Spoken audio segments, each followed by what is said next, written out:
They screaming peace when there ain't no peace. Israel prophesying in the streets. Look at me, the center of attention. Black Messiah, coming with a vengeance. Coming with a vengeance.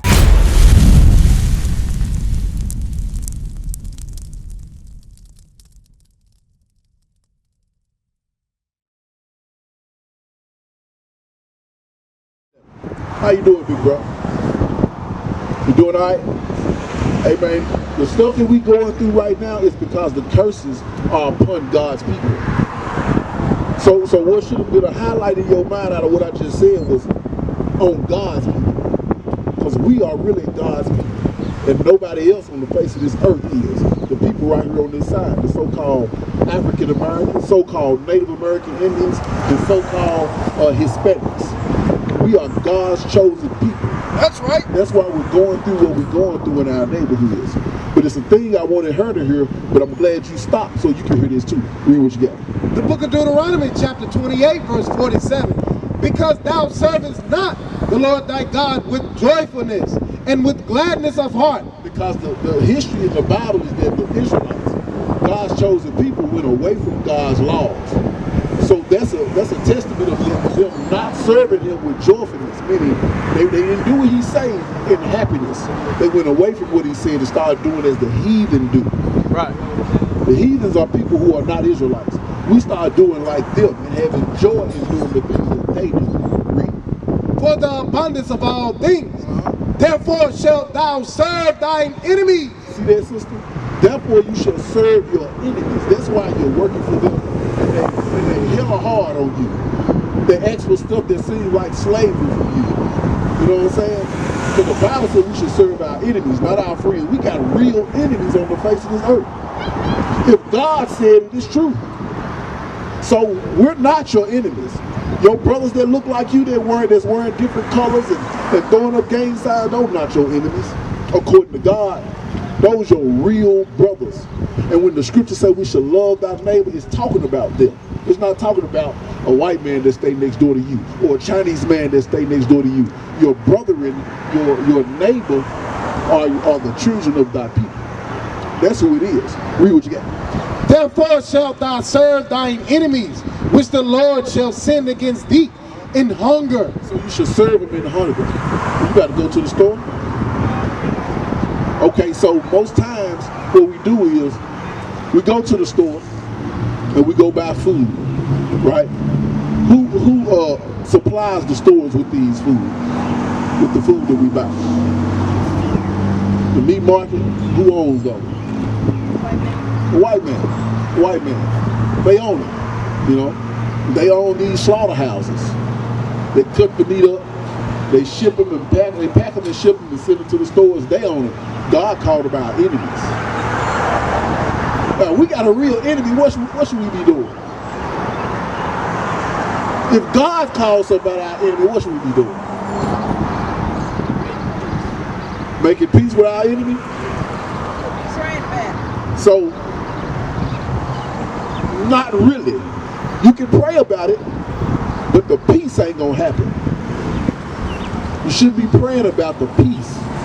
You know why? I'm gonna show you why. Keep reading. Therefore shalt thou serve thine enemies, which the Lord shall send against thee in hunger and in thirst. He's gonna send them against us in thirst too. When you want something to drink, you're gonna have to go to them to get something to drink. If you even want some liquor to get a little turned up, they own the liquor stores. Every liquor store you go to, your people don't own that. It's the people of your enemies, the Arabs, the white man. They own the high market liquor stores. Read. And in want of all things. And in want of all things, if you want to drive down the street, you got to have a license, right? You gotta ask for their permission to do everything right here in Memphis. Everything. If you want to go into the store, you better put a mask on your face because what? They said you better do it. You're gonna get put out. Whatever they say do, you gotta do it. It said one of all things. You wanna have a baby. If you wanna have a baby, they say you gotta come to the hospital and get that done. That's what they try to put on you. And they tell you, you better get these shots that we trying to give.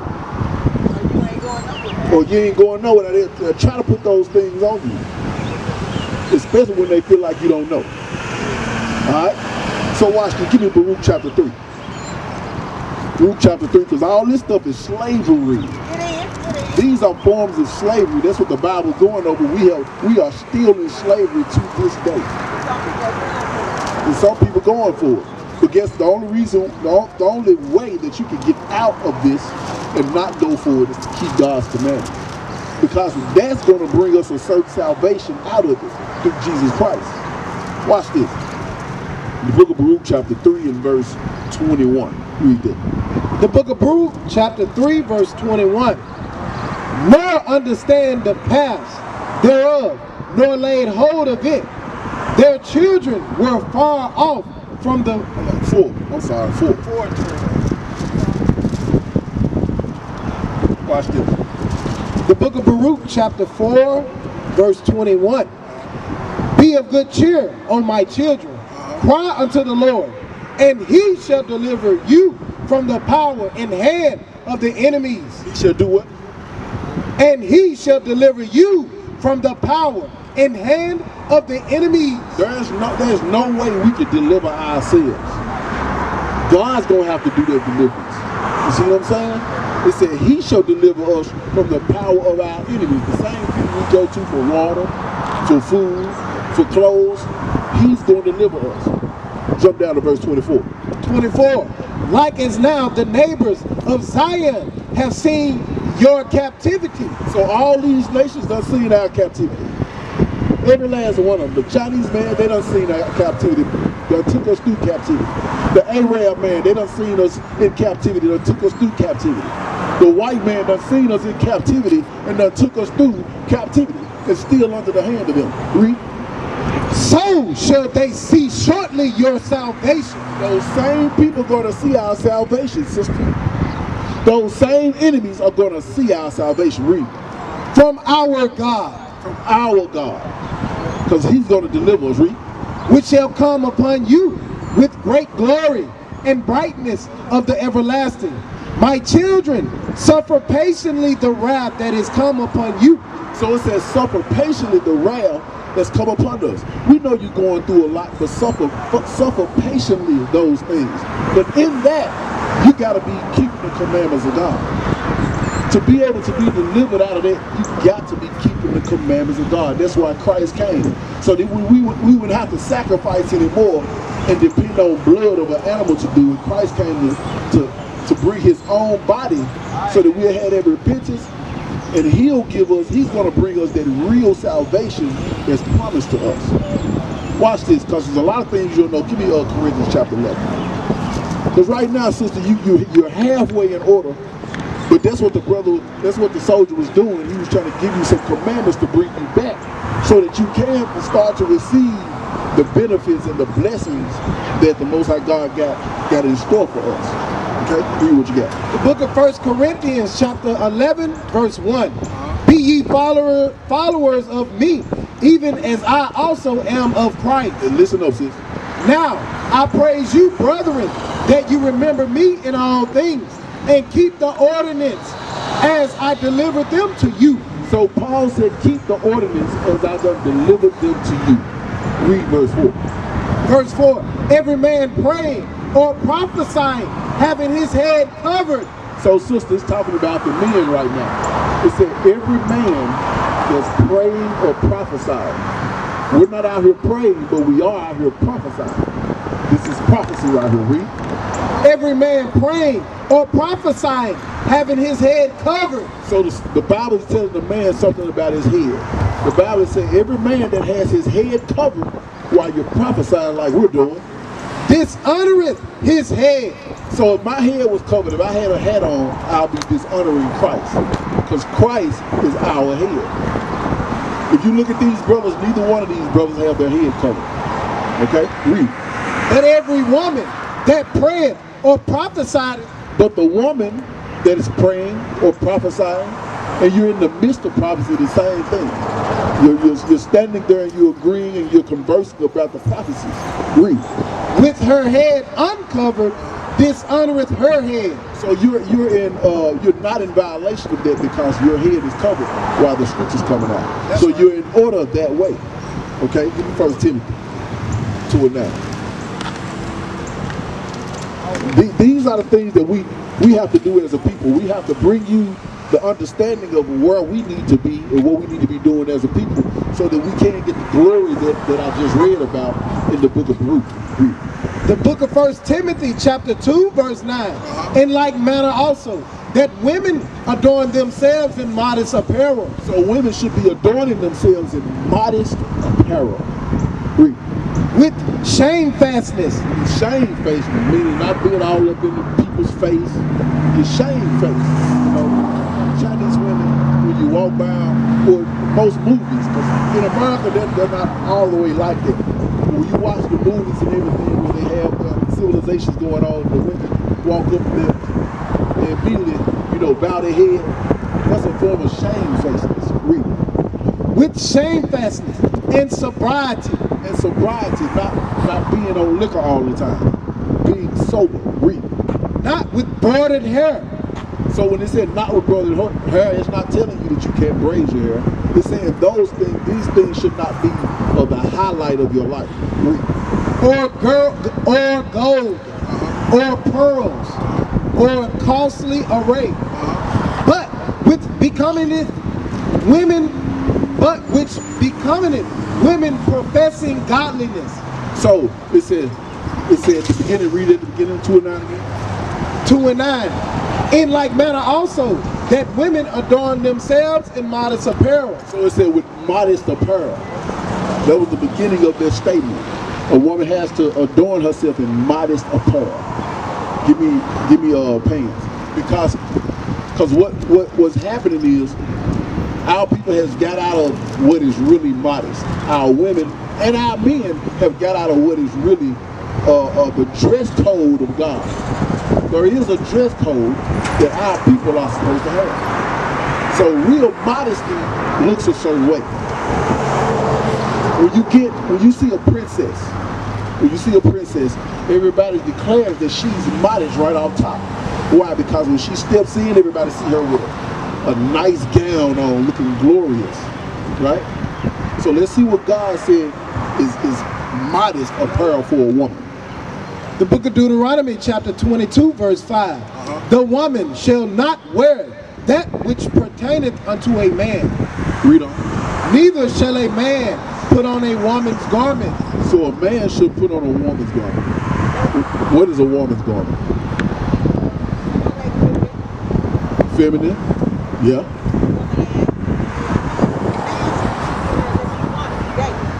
Yeah, I mean, he still shouldn't be feminine then, but that's what you're gonna see when he is feminine.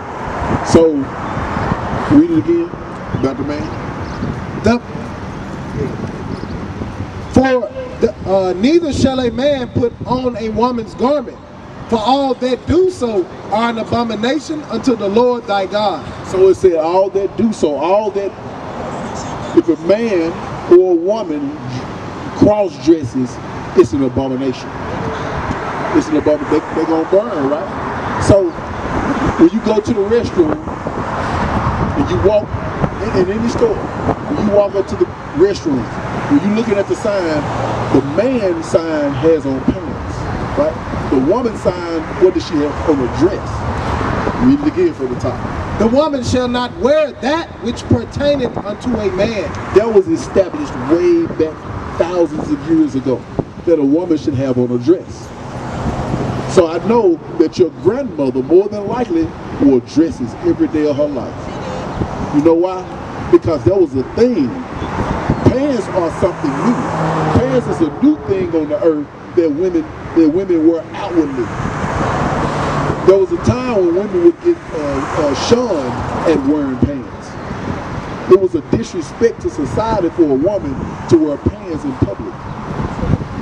Now our women do it. They even got the women's pants section in the malls, in the stores. But that's a new thing.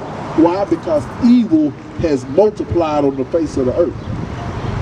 So my sister, you should have on address. And I'm sure you probably ain't got many right now because, oh yeah, well that's real good, sis. That's real good. You know what? That's modest. A long dress is very modest.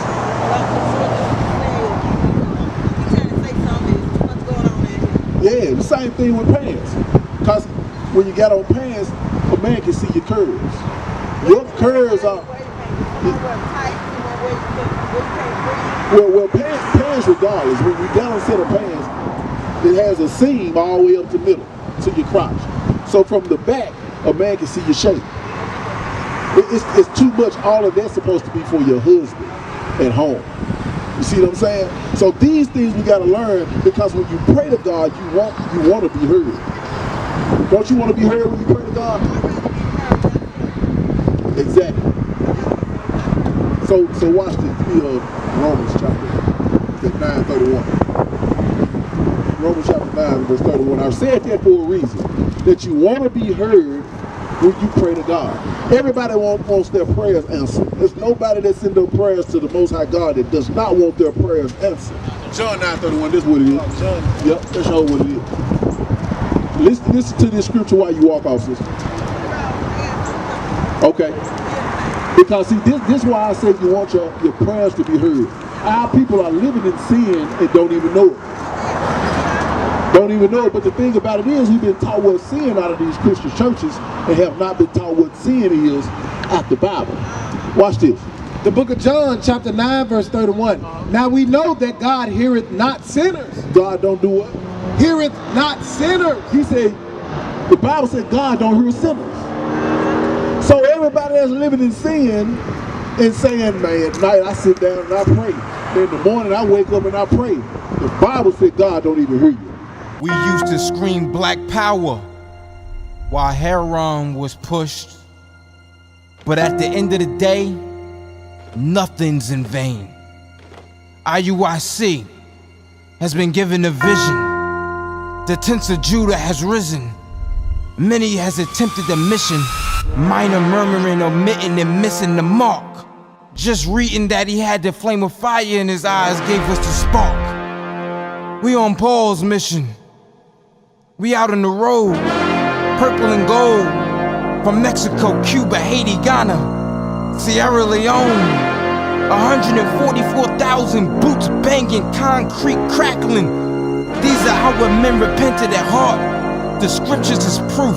IUIC, we deliver the truth.